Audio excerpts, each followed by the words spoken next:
Yo, what is up, everybody? It is the Five Star Feed, and we are here on a glorious Wednesday to talk to you about Five Star Comic Con, bring you all the nerd news, and we have a very special guest. I am your boy, Tony Clapper, aka Mr. Five Star. With me is Mr. Fish, Ryan the Originator, and Fee Soleil. What up, gang? How y'all doing? Happy Wednesday, Doing. everybody. Now, I thought I heard a little bloop when we were Oh yeah, started. there's a blue. There's a bloop. All right. Without further ado, we are going to bring on our special guest, Ah! Phillip Andrew. Hey, Phillip, how are you? What's up, guys? How are you? What's We're up? Woo, woo. Right on, man. Sorry, I had a hard time getting the feed going on. So yeah. All That's good. all right. Blake was letting us know. He kept us posted on your behalf that you was working on getting in here. Sweet. Oh man, dude. I really cannot wait for that. We're gonna have. It's just Tracy Lynn Cruz, Justin Nemo, Yeah. Selwyn Ward. Campbell Cooley. Amy Miller. We have a lot of great people coming to this con. Yeah. Yes, So we do. I'm so excited, guys. I'm really so excited. We're excited to be have a you. part of this. So For yeah. sure. We're excited to have you, man. I mean, the Lunar Wolf himself. You know, anytime you can get a Six Ranger on the show, I'm a Power Ranger fan, so I already know the power of the You got- Six Ranger. You have two coming in. You have Two coming in. Yeah. 2-6. 2-6. it. That's what's up. Love it.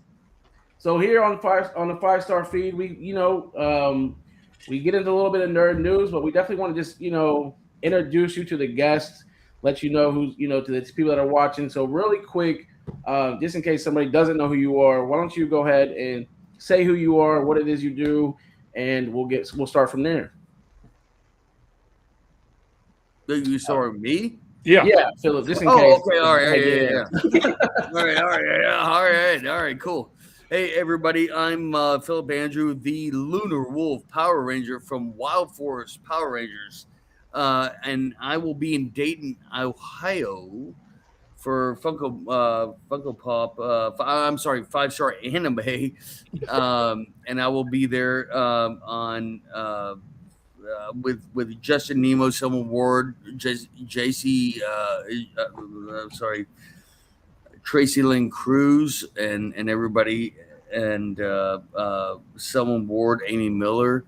Guys, I'm so happy to be a part of this. I mean, this is amazing. Sorry, I almost had a tornado hit my house last night, so I'm Oh my God. I'm kind of, yeah. Wow. I'm kind of, Flustered. Yeah. I didn't get a lot of That's major. sleep last Oh night. my gosh. Yeah, No, I didn't get a lot of that's sleep yeah, last that's night, crazy. and it came within like a mile of my house. And, Oh my God. So I get the the That sounds alert at familiar. like 12:30. So I've been up all day and everything, and so Yeah. anyway, whatever. Sorry, Okay. not to do that, but No. but anyway, yeah.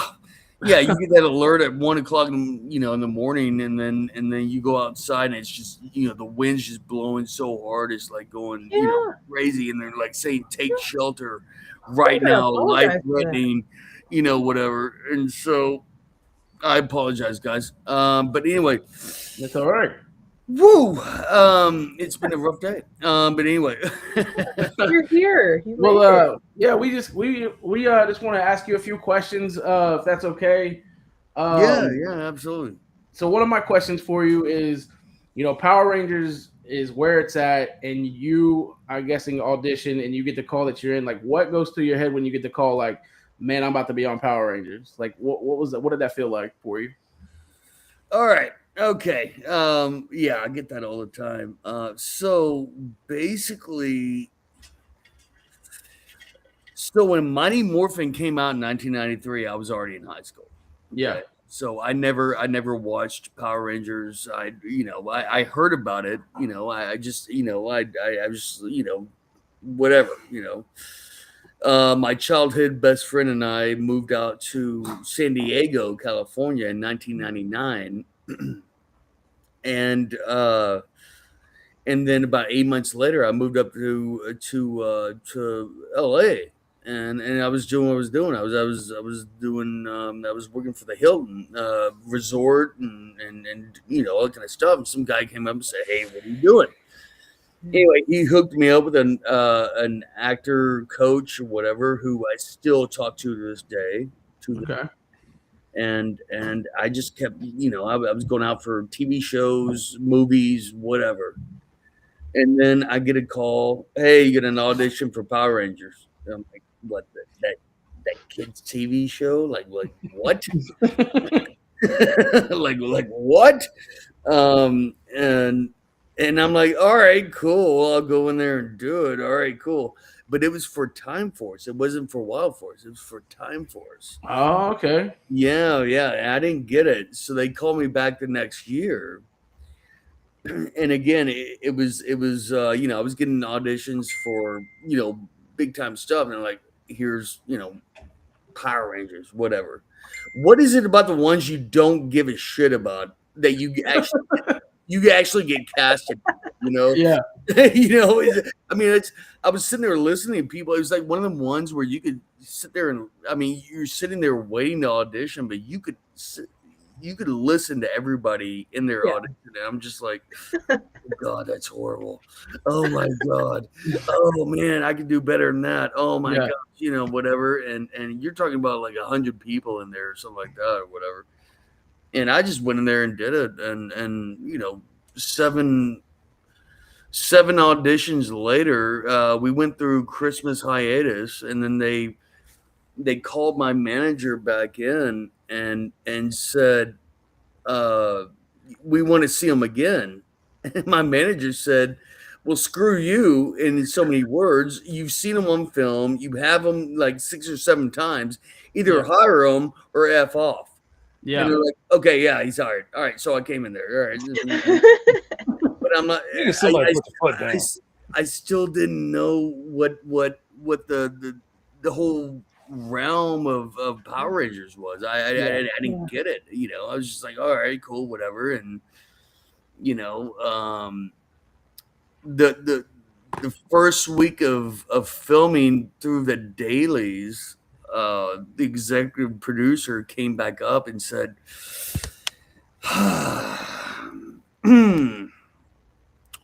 what you're doing works for a 2-hour movie, but this is a kid's TV show. You need to be over the top. And I'm like, and I had made all my notes on my scripts and everything like that. I'm like, dude, a wolf, he's gonna be crazy. And I'm sitting here, I'm like, son of a bitch. I mean, I could say more things right now, but I was like, son of a bitch.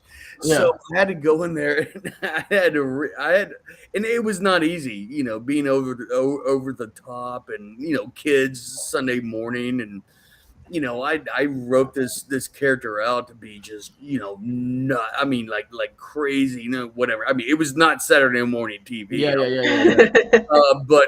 But and I adapted to it, and they were happy towards the kind of end, of the show. I mean, they were really happy. I mean, I was doing less ADR sessions. Yeah. And as opposed to the beginning, I was doing so many because, it wasn't working out. And then when we were done filming, we all took a trip to Jamaica, and one of the roommate I was there was one of the head writers, and he didn't say that then. He said it to me like, I want to say about 4 years ago. He said, you beat out almost 1,000 people for that role. Wow. Yeah. And I was like, dude, shut up, dude. No. He's like, I'm being dead serious with you. Wow. You beat out almost 1,000 men. And I was like, well, and then they always wanted to fire you, but they were too long into the season. They couldn't do it, so they had to keep you. But if you know your ADR sessions, you were doing a lot in the beginning, and by the end, you were doing less, meaning they were happy with what I was doing. Yeah. But yeah.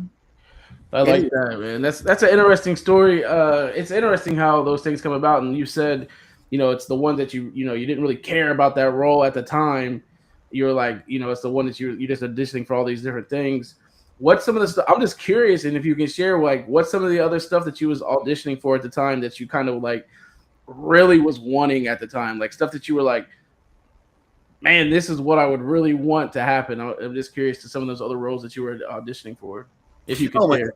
Oh wow. Well, Tony, I mean, it was like those WB shows, Okay. Felicity, or I mean, it was stuff like that. Okay. I got a audition for what was it? Mel Gibson's movie. We were soldiers or something like that. Oh, okay. Okay. Too. I auditioned that, and what's funny about that was that I showed up in military gear. I put my face, like Yeah. whatever, and next to me is Sean Astin. Wow. Just Wow. auditioning. He looks over. He just starts laughing. He's not. I don't think he was laughing in a bad way, but he was just Yeah. like, "Yeah, here's the audition room, and here's people doing this or whatever." Yeah. But Wow. and I'm sitting next to Sean Astin, and I'm watched him in the Goonies, as a kid in Right. Yeah. 1985, and the auditioning scene is it's just crazy. I mean, it's hey, your skin is too light. It's not tan enough. Yeah. You look like your headshot looks like you're 27 instead of 22 or whatever. Mm. I mean, they go through all that. Yeah. It happens. I mean, they really go through all that. They're like, you could read fine. They're like, okay, yeah, you read fine. You're just not right for this because of your skin tone or this or whatever. But we're gonna bring you back for this or whatever, which I got a lot. But Yeah.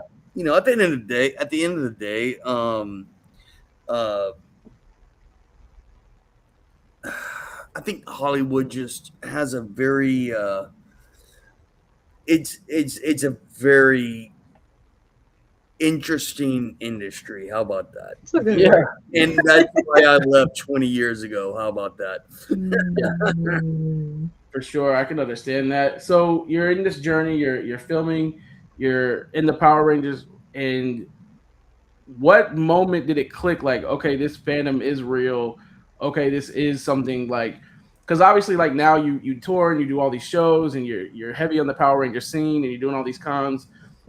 Like from transitioning from like what's this kid show that I'm about to be a part of, okay, until now like wow, this actually like this fandom is real. Like this fandom really does appreciate its cast members. It appreciates the power, like the people that are in the shows. Like what moment switched for you? Where like wow, this is like a real thing. Like this is something that people are actually passionate about, and I want to continue to be the legacy of the Lunar Wolf Ranger. I got a call upstairs to the executive producer's office one day, thinking, after they said, "Hey, you're gonna be over the top" or whatever. I got a call upstairs a couple of weeks later, and I'm like, "Oh my god, I'm about to get fired." Yeah. And I went upstairs, and I'm ready to get it. I'm ready to get. Hey, you're done. You're fired or whatever. And then they said, "No, we have something for you." And it was my action figure with my face on it. Whoa. Oh, Yeah. cool. Yeah. You turn it over, it says feature the real actor's face on there, and I'm sitting there looking at this, and I'm like, you know what? This might be a big deal. Yeah. This might be a big deal. Yeah. Yeah.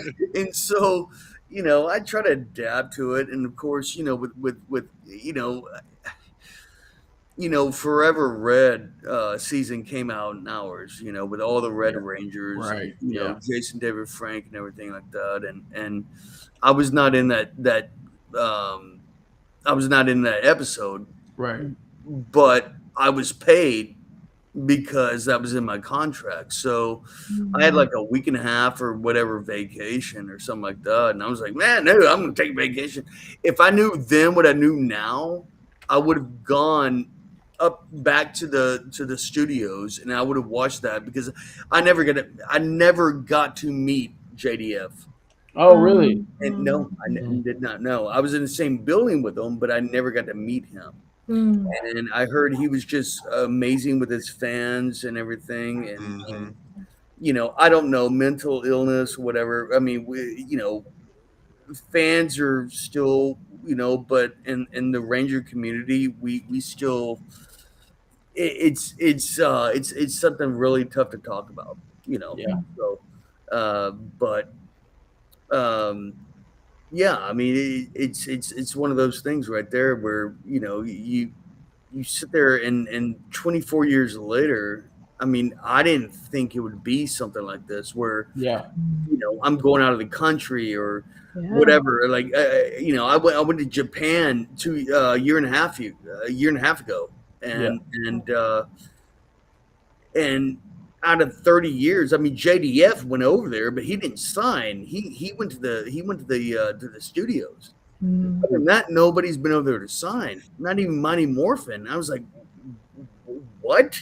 Yeah. So Allison Kipperman Sullivan and I went over there, and we were in Okinawa on a military base, but it was just bonkers crazy how nobody's been over there to sign, and that's where it came from. And we went to the Super Sentai Kamen Rider Cafe, Yeah. and I had to announce myself. I mean, this is a great story, guys. This is a great story. Walk in there. Yeah. On the wall, it's custom made plaques for signatures for all the Japanese actors and stuff, right? Wow.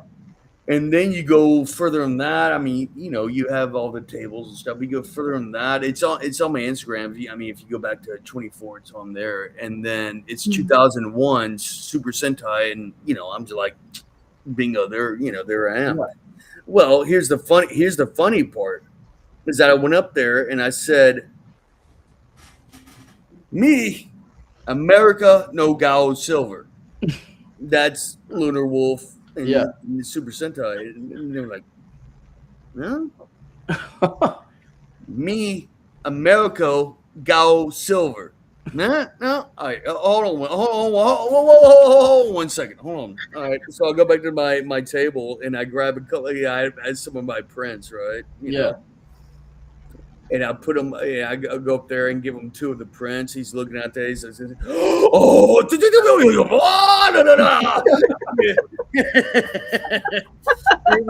it was. I mean, just lost his. I mean, he lost it, And the head guy was not there that day, but what they did do was they brought one of those custom-made plaques out. I signed it, and I think I'm the only American actor on that wall. Oh. And Wow. in Tokyo, Japan, at the Super Sentai Kamen Rider, restaurant. Wow. That's pretty That's crazy cool. because it's 50 years of people that have signed plaques on there. To say that you're the only one that's I would go to Japan to see it. That's pretty cool. Yeah. I want to turn it over to Ryan or Fee or Fish. You guys have any questions that you guys have that you want to ask? I have one. What was your favorite day or favorite episode of shooting? Wow, what a great question, Ryan. Okay, I've got all right. So, I had the leather jacket, leather pants, and the leather. Okay, all right. So when I get a call, we're gonna be shooting out in Palmdale. Okay, you're talking about 100-degree weather. Yeah. Yeah. Right. I passed out one day. Oh. Literally, man. damn, Oh. because I was wearing all that leather. Yeah. So they would have to bring like 10, 13 gray shirts because every time it was cut, they raced down and they took it off. Water, and they put a new shirt on because it was just drenched. Oh my gosh. And so that was interesting. Another one was really cool. Do y'all remember that scene where when it's pretty right when I was introduced and I was still in the ancient outfit, right? And Right, the bikers that came in there, and I was getting along with Willie in the Roadhouse and everything like that. And the bikers came there, and I just kicked the bikers' ass and everything. Yeah. Well, one of them was Nicolas Cage's brother. What? Yes, he was the one. Like that. Yeah, that was Nicolas Cage's brother, and he did it just for his kids. Other than that, he's a writer and producer and director. He's not an actor. And That's I don't brilliant. remember exactly his name, but that was Nicolas Cage's brother right there, and he was just sitting there, and I didn't know this at the time. He just said, "Oh, I'm just doing this for my kids. I write direct." He didn't mention anything about Nicolas Cage or anything. I didn't find that until after the fact, which Wow. was yeah, that was really crazy. Another one, Ryan, was at the very end of the season, the end of the Power Rangers Part 2. We were shooting in downtown LA at like 1, 2 o'clock in the morning, and we had Wow. the rain machines going on because it was a rain scene, so all the rain machines were going on, and LA's LA. I mean, it's chilly at night. I mean it. So we're all just sitting there like whatever. But the Ambassador Hotel is right there, and if y'all aren't familiar with that, that's where Robert Kennedy was assassinated. Oh, okay. And so we were shooting right there at that hotel, at the Ambassador Hotel, and we went into that kitchen right where that happened. I mean, it was history, And then I think about a year or two later, they tore it down. So that was a very that was a very memorable, part that we did, and not only that, but we were just sitting here at 1 and 2 o'clock in the morning, just sitting there shaking because of the rain machines. Yeah. Oh man, this sucks. Whatever. But now looking back, like, dude, I would do that Again. 100 million times over. Yeah. Because it was camaraderie. It Yeah. was awesome. It was camaraderie. It was awesome. So yeah. So you guys are you guys are a team obviously on set. Do you feel like it was a team offset as well? Like when you're not in the set, and now that you're going to these cons, do you still feel like it's like your team? You know what I mean? Absolutely, yeah. Jack Guzman and I talk about 3 times a week. Okay, cool. Jess, she has her own, I guess, apparel company. So she goes out of the country a lot, but we talk, and then I mean, Phil, Jean Marie, he's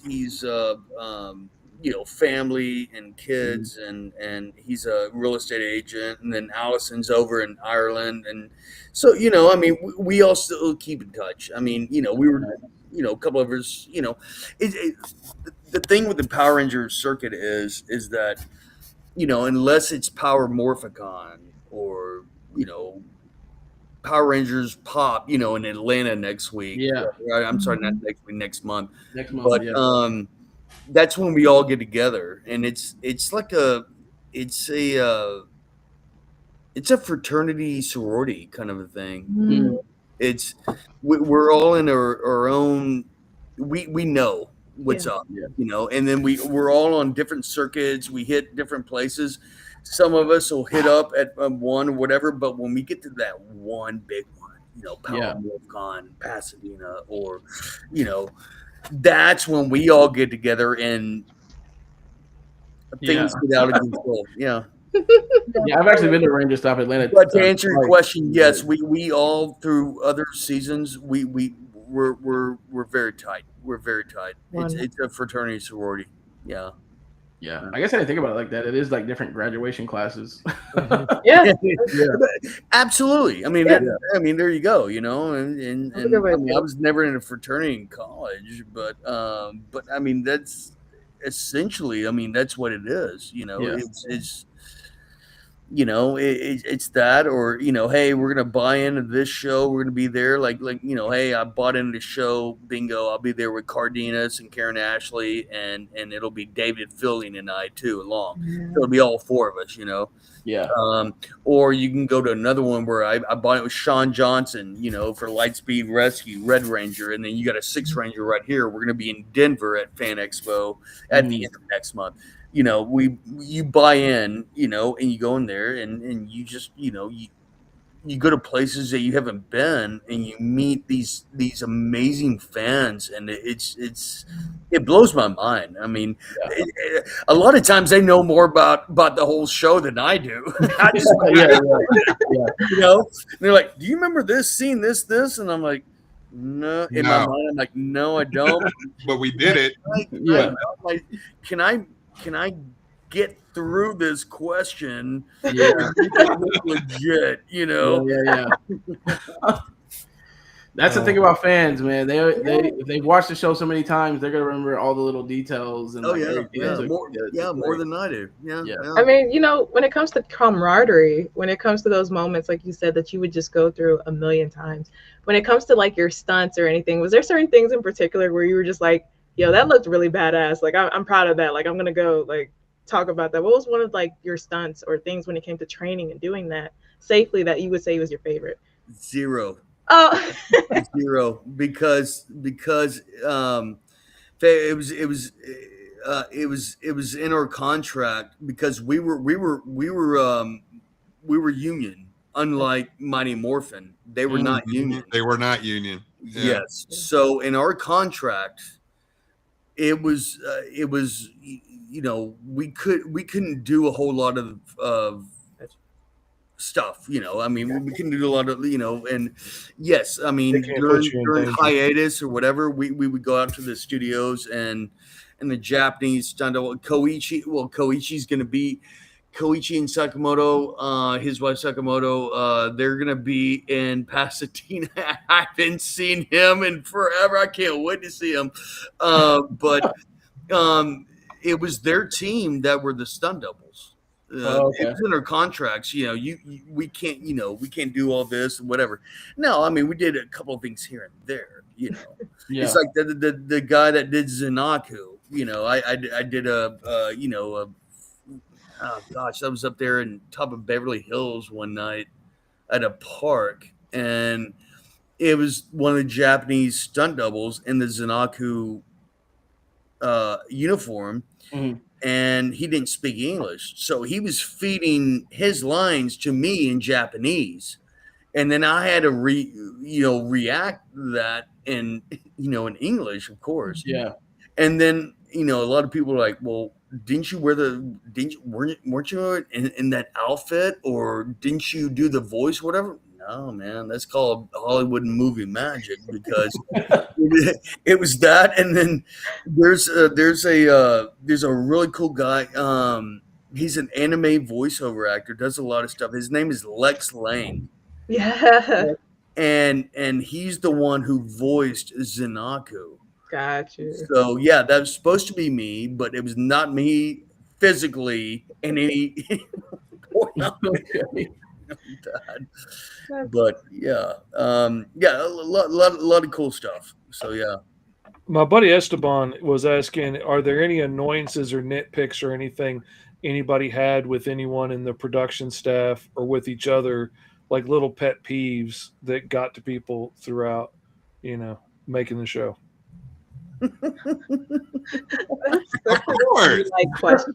Are you talking with the actors, or are you talking about with just in general? Like the actors had with the production staff, or the actors had with each other, whatever. No, actors are actors. I mean, I'm easygoing. I mean, I'm not gonna get into that point, but I will tell you this: there was this is one of my first days. Actually, it was my first day on set. I'll tell you guys this freaking hilarious story.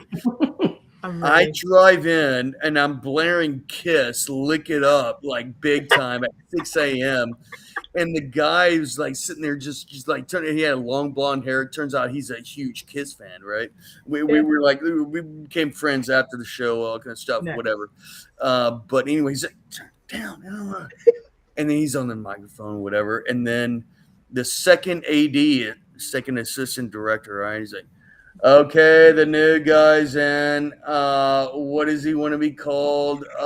Phillip Andrew, Lunar number 6, whatever. What? And I was like, I think number 6 sounds great. All right. He says number 6. And Great, get number 6 park, get them in the wardrobe and whatever, and then bring them to set. Great, wonderful. I mean, it's one of those guys, right? And so I think it was like a week working or something like that, and his whole team just said, actually, it wasn't a week. It was like, I think it was the first or second day that we were there in studio, and the second studio, and they said, you know what, this guy hates actors. He can't stand them. I mean, so here's what you do: Mm. you mess with them. Oh, of course. Okay. You mess with them, and we're on your side. Okay, so what am I going to do? Let's do this. Let's do this. All right, cool. So here's the director's chair, with the monitor and everything like that, where they can see whatever, and that's his thing, whatever. So I sit in it. I'm in now. It comes up. It's like, yeah, you're in my chair, and I was like, you're like, who are you? I mean, you see him getting all pissed off. I mean, you see him getting really pissed off. He's like, I'm Chris Auer, the first assistant director. And I go around, I'm looking over there, like, well, dude, I don't see your name on this chair. Oh my I mean, and then there's his whole staff, the PAs in the back, they're just sitting there laughing. And he looks up and he sees that it's a joke, and he's like, Phillip Andrew to the set right now. Phillip Andrew to the set. And I was like, all right, well, even though it hadn't have your name on it, I'm just going to go ahead and let you sit in it. Other than that, I got to go in this set and do the thing they call acting or some shit like that or whatever. And they're all laughing and everything like that. And as soon as I walk by, it's like, you and I are going to get along great this year. And it turns out him and I The got rest was history. really great. Like here's the actor who just doesn't give a shit, but he comes in there and does his work, and he's cool as fuck. That's yeah. So yeah, God bless that guy, man. I think he said, hey man, I'm retiring and going to Florida here in a couple of years, and that was back in 2002. So I mean, God bless him. Chris Auer is great, man. He was awesome. That's awesome. That's awesome. Fish, Yeah. you got something? You got another question? I got a question, but it ain't Power Rangers related. All right. When the tornado sirens go off, because I live in Tornado Alley myself. Oh shit, where? Because I almost got hit last night. Yeah, I'm in Arkansas. Man, my town So that am I I. live right next door to. Where are got you in hit Arkansas? twice. Yeah, Fish, where you in Arkansas? Valonia. Got wiped out by a tornado a few years back. Where's that from Fayetteville? We're central, like half hour from Little Rock. Like just Okay, stone's yeah, throw so away. you're about 3 hours away. Yeah, I'm Yeah. in Fayetteville. Oh man, my daughter lives up there. She's going to school up there now. Yeah. So, yeah. Tell her to go to Noodles restaurant, Noodles Italian Kitchen. It's a great Italian place. Oh man, that is so freaking good. It is so freaking good, dude. You're gonna get me going off about that now because that is some of the. All right, anyway, okay. So anyway, back to the tornadoes before you get me going. Are you a panic and like worry about it guy? Or are you used to it enough that you don't take it as serious as you should? Because I didn't take it that serious until Valonia got hit the second time. And after that, now I get in the bathroom with the family. But before that, I was always like looking out the front door and, watching to see if it was coming. So like, where are you at that? So I got the alert last night or this morning at like 12:30, and that's what kept me up pretty much the whole entire morning until about 7:00. And I just went back to sleep. But I mean, the wind was blowing, all that kind of stuff, and they were like, take shelter right now, all that kind of stuff. Saw the lightning and everything, it's, whatever. But I just kind of figured that the place I'm living at is it's pretty Gucci. I mean, it can withstand a tornado. Just make sure the dog's inside and grab your couple of beers and make sure you got them right there next to you. And in case anything happens, you're like, hey man, this is where I'm gonna go. I'm gonna boom. I'm gonna so cold do that, and there you go. Yeah. Yeah, Nah, I'm pretty the much Lunar make Wolf sure was I got cool, shoes man. on, The Lunar Wolf was all right. He wasn't and then tripping I'm about good. that tornado. He said he was good. That's Right funny. on, guys. But so you talk about the fandom and going to all these cons. Do you have any fan interactions that you kind of remember the most, like things that like really is like hit you on this journey that kind of stuck with you, like people that you've met as far as like fandoms go and people like that are on the con scene? Well, yeah. I mean, obviously, yeah. I do have my number one fan. That's. I mean, there are some that have gotten out of hand, Yeah. sadly, and you have to take care of that. But actually, one of my number one fans who's bought pretty much everything off my website, and then I've signed. We went to the Cubs game, the opening day Cubs game. What was it for C2E2? I was there the con C2E2 a few weeks ago, Mhm. and her husband drove I think 6 hours, and we all hung out and Oh, everything, and yeah, respectful, super cool woman, and she pretty much has everything that I own, and she has a Lunar Wolf thing, but nice. she's not crazy. She's Okay. like Yeah. That's the legitimately, key. no. I mean, she's legitimately cool, and Yeah. she's actually my friend. Like I have her on my phone and all kind of stuff, you know. That's awesome. That's and awesome. and yeah, It's cool when it can be that way. It's like, yeah. But you know, I mean, other wow. You know, it gets tricky at times. You know, I mean, there's some fans that come in there again. I mean, they'll sit there and ask me questions that I don't even remember. You know, hey, this, whatever, and you want to try and wing it, you know, to Yeah. make them feel happy, but at the same time, But like it's so real to them. You can't get freewheeling with it now. you can't, you have to just be. I mean, doing this so long now, just be like, dude, I don't remember that. You tell me this, and then bingo, they'll go in character and everything. I mean, they'll do this, and I'm just like, whoa, Yeah. all Yeah. right, yes, you know, and then they'll keep talking for about another 40 minutes or something, and I'm just like, you know, Yeah. but no, I mean, fans are fans. They're great. Yeah. They're awesome, and I wouldn't be where I'm at today without fans, and For sure. to go to cons and see everybody dressed up and cosplay and stuff like that. You know, for me, it's well, not only for me, I'm pretty sure it's for a lot of people, but it's an escape from the outside world for a weekend. You know, everybody's happy. You know, everybody's dressing up, everybody's happy, and everything outside is does not exist. Yeah. And that's the beauty of cons right there. And that's why I love it. I love, you know, seeing the meeting the fans and seeing other cosplays of everybody doing this. It's just it's a brilliant design that Yeah. some person did, and then everybody just went off and did all that. So Yeah. great. Tony, did I answer that question for you? Yeah, no, perfect. Yeah, I appreciate that, and you're right. I feel like the biggest thing about cons is the fact that the inclusion aspect of it. You know, everybody gets to feel included in their fandom, and at Five Star Con, you know, we say here you're the main character because we want everybody to feel like they're having that main character moment at the con, whether it is meeting their favorite celebrity or it is having, you know, I got to be this cosplay and I got to dress up as this cosplay, and for a moment people stopped and took pictures with me and I was the star, you know, and to me, those are the special moments that we're able to create at the con. Mm-hmm. Tony, exactly. You know, it's again, it's creating that moment. Yeah. You know, whatever somebody's going through with life, Mhm.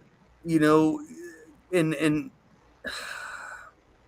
you know, it's very difficult because, you know, I've had this a couple of times that somebody came up to you know, whether it's my table or somebody else, and they said, hey, I I was about to end my life, and then Yeah. I started watching your show, Yeah. and it just you changed me, you know, and then all you know, you just got to cry and then go over there and give them a hug and say, hey man, every day's a new day. Yeah. One bad day doesn't mean it's all done. You know, you wake up and tomorrow's another day, you know, and so it's it's humbling, it's sad, humbling, and but you also feel like you've done something, something good. I mean, Yeah. It's had a real I impact. mean, whether or not it's in movies, TV show, or work or whatever, when you go to somebody and you help them out in a time of need, it doesn't matter. Again, it doesn't matter where. I mean, you could be working here or there or whatever. Yeah. You helped somebody out, and you made them live another day. Yeah. And so for you know, for me and you know, a lot of other people, you know, even Mighty Morphin, whatever, I don't know, you know, all the original guys there, but you know, we get that a lot, and it's just it's a very humbling experience to be able to go there and give somebody a hug Yeah. and say, hey man, you know, today might be bad, but guess what, you're gonna wake up tomorrow's gonna be another day, and you're gonna sit there and say, hey, thank God I didn't drive off the cliff, Right. you know, yesterday Right. or some shit. You Yeah. know, so that's what is special about these shows is it's just it's very humbling, and you get to try and or not try. I'm sorry. Let me reword that. You have the appreciation of being able to meet, you know, Yeah. these fans that grew up watching your show, even though I probably don't even know much about it. They don't worry Yeah. about me, but you get to interact with them Yeah. and tell them, hey, you know, give them a hug, give them a picture, and you know, I think that drives them, it inspires them and drives them to their next journey. You know, Yeah. whether it's once, and that's literally once they leave that store or the building or whatever. Yeah. That's that. I mean, that's the thing. So, you know, I love it. You know, Yeah. it's really good. But you know, cosplays, um, everybody dressing up again. You know, like I said. I mean, it's just like, you know, the real world's left behind. Yeah. You are in Fantasyland for a Mhm. weekend, and it is amazing. Leave Yeah. everything back. Yeah. Everybody's happy, and it is awesome. Yeah. Yeah. No, I agree, and I love you sharing your journey with us as far as like you saying, you know, this was something, and I was like, ah, man, this kid show, and to where you are now, to where it's become okay. It was this kid show that I'm part of, and it's not really the thing I wanted. To where you're now able to do this con scene, and you're like, man, I am impacting these people's lives, and there are people out there that, like you said, I helped them get through these things, and I just think that's a. I mean, if you talk about like life and having a, you know, living this life, like that's a pretty cool life to be like, I got involved in this thing that like I didn't really even know nothing about, probably really still don't know nothing about other than like what I do and what I'm doing now with it, but like I've impacted so many people's lives doing it, and that's just, I mean, hey, that's what can more can you ask for? I mean, that's a pretty sweet journey, I feel like, as far as getting to do that. Yeah, you know, I mean, again, it's great. You know, you meet people on the circuit too. You know, whether anime actors or A-list actors or, you know, whatever, and you know, some good, some not. You know, but there's been ones that I'm like, oh my gosh, like wow, I grew up watching you. You know, I do the same thing. I do the same thing. You know, Yeah. grew up watching you, and you know, you were a great resource for the way I model myself or something like that. Or you know, you're in the elevator with the Reno 911 guys who are completely dressed up. Yeah, I mean, completely dressed up. completely dressed up. Yeah, I seen them at a con. Always. Daisy Dukes, the white boots, Always. and I'm saying, I'm like, and it's a complete character, and Yeah. you're just like, oh my god, what am I doing? Oh my god, what is this? Like, Yeah. what the hell is going on here? But no, I mean it's great, guys. It's great. Look, I'm gonna stop talking. Y'all go ahead and start talking. All right. We appreciate you. If you want to see Phillip live at the mini cons that he's going to, you can check those out. But you can definitely see him Dayton, Ohio, June 20th and 21st at Fivestar Comic Con. Tickets are on sale now. Like he said, we got a gang of Power Rangers that are going to be there. 2 6 Rangers. It's going to be a fun time. And what else can you? I mean, what else can you ask for? You just heard the man say it. You get to get lost in your fandom and enjoy it and have a good time, and that's what it's all about. I have one more question before we go, Philip. Um, what is the one thing that you actually, as Philip, you nerd out about? What's the one thing that you're passionate about outside of doing, the Power Ranger stuff and this character that you play on TV? But I want to know what it is that Philip likes to do. What do you like to do? Well, yeah. Well, it's what I'd like to do, but I can't do. I just don't have the time and energy for it. I would love to whitewater raft. Oh, I would love to nice. whitewater raft, like going to Wyoming or Colorado and do whitewater rafting. Go up there, do a lot of that hiking stuff. With my age, my knees are kind of shot to hell. But I would love to do whitewater rafting. I mean, that's a bucket list for me right there. Nice. Yeah. It just seems like the most peaceful thing you could ever imagine. I mean, we're not talking about like all the crazy ones, but just, yeah. It's got its own kind of peace to it, man. You get to peace when you in that spot, and I'm either gonna live or die. Like, this is in God's hands at this point. It So brings let's a take sense of peace. Like, let's take our theme park whitewater rafting, and then let's like put that on steroids by like 10. Yeah.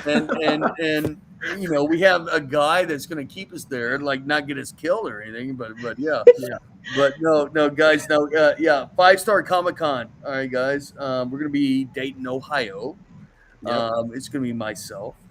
We're going to be there with Justin Nemo, Selwyn Ward, Tracy Lynn Cruz, Campbell Cooley, and Amy Miller, along with Duncan Brennan, and him from Barney and Chuck E. Cheese. But guys, it's going to be we got some Power Rangers there, so come out in Ohio. It's gonna be a good time. We appreciate it. I'm so excited to meet you. We like to end the show with saying, continue to be a 5-star version of yourself. Keep killing it. Keep grinding. Stay consistent and get after it. Philip, we appreciate you having you on the show, and we look forward to seeing you in June. Other than that, I like to say, fishy fish. Run that outro, and we will see you guys next time. Hey guys, thank you so much.